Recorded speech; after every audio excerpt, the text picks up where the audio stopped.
If you were in San Francisco and you're Kyle Shanahan, and every time your name pops up, we show the title of your book, the search, the Q factor of the elusive search for a great NFL quarterback.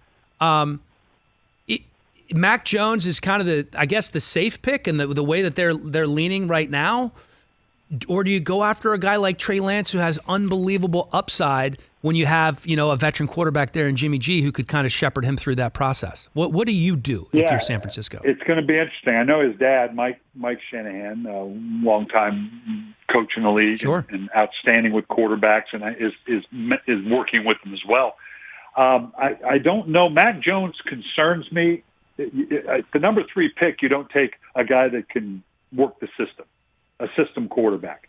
You take a guy in the early first round, there's got to be something special about them, and that's what I don't know about Mac Jones. And it's not fair because we just don't know. Mac Jones, limited time starting. He played behind the best offensive line in football, throwing to the best tandem receivers in college football, turning around and arguably handing off to the best running back in football. So he's never really had to put it on his shoulders. We don't know that he can't do it. We just haven't seen it.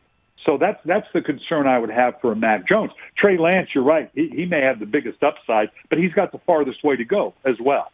So it's going to be interesting to what they do. I will tell you this via the Q factor. At the end of the day, and I've heard it from any number of people, whether it was Ron Wolf, whether it was Bill Polian, people that have been doing this for a long, long time, there has to be something special about a guy you take. They all have the abilities, like we said, and that's without question. But there's a lot, that 50-50 equation. There's a whole list of guys that had the ability, should have been first-round, studs that ended up being busts. And the list goes on and on, from Jamarcus Russell to Vince Young to Joey Harrington to Achilles Smith to Ryan Leaf. I mean, the list goes on and on. These guys, there's no question these guys should be good. I don't know what's special about Mac Jones that would make you take him at number 3. Hey, you watched all the way to the end. Thanks for that. Watch more right here.